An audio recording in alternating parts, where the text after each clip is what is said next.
A death threat from son to mother. He had told me over and over that he would kill me in my sleep.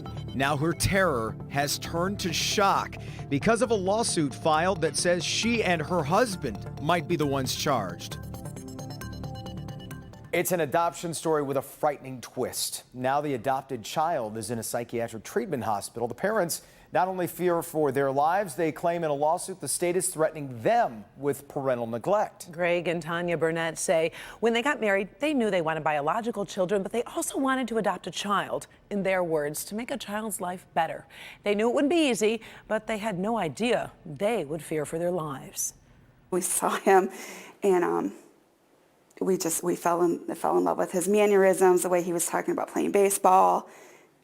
He just was adorable. Greg and Tanya Burnett were matched with a child we'll call Alex, and the adoption was later approved. We didn't expect any child, going on 10 years old, to come into our home without issues. Adoption itself is trauma. The first year was what they call a honeymoon period. It was perfect.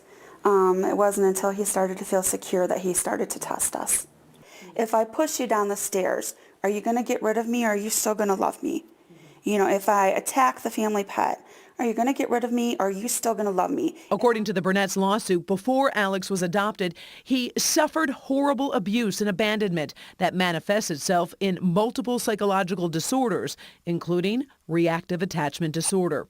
The lawsuit states, despite repeated treatment, there are no signs of the disorder subsiding. He also attacked me while I was driving my car. He's attacked teachers. He's smashed his head against the floor until there was blood all over the place. He's attacked police officers when they came to the school scene to try to restrain him.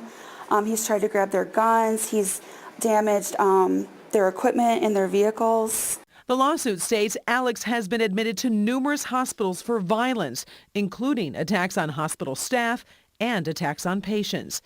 The lawsuit states the child has been hospitalized over 20 times with the same outcome. Alex is now 16, currently being treated here at the Hawthorne Center in Northville, operated by the Michigan Department of Health and Human Services.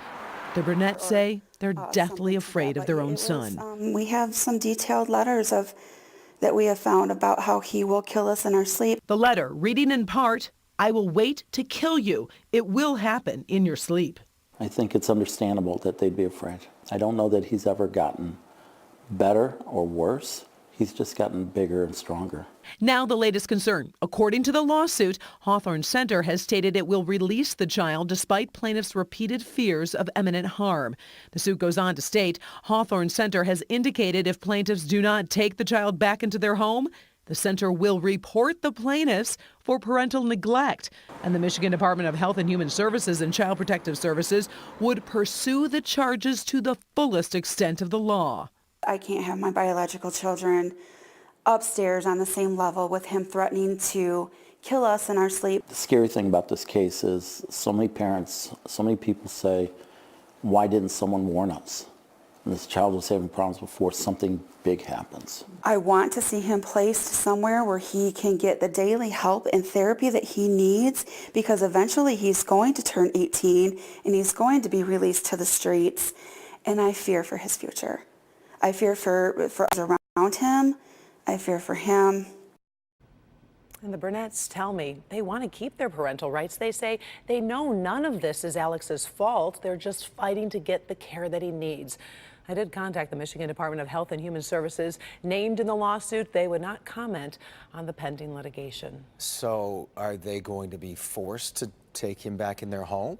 Well, it's interesting. Once that lawsuit was filed, the tone of the threat of being charged we can't tell yet. They haven't answered. So we don't know if they're going to release the child. We don't know if the parents are going to be charged, but they felt like they had to bring this to the attention because they just want the child getting the help he needs. That's their son. Right. Yeah.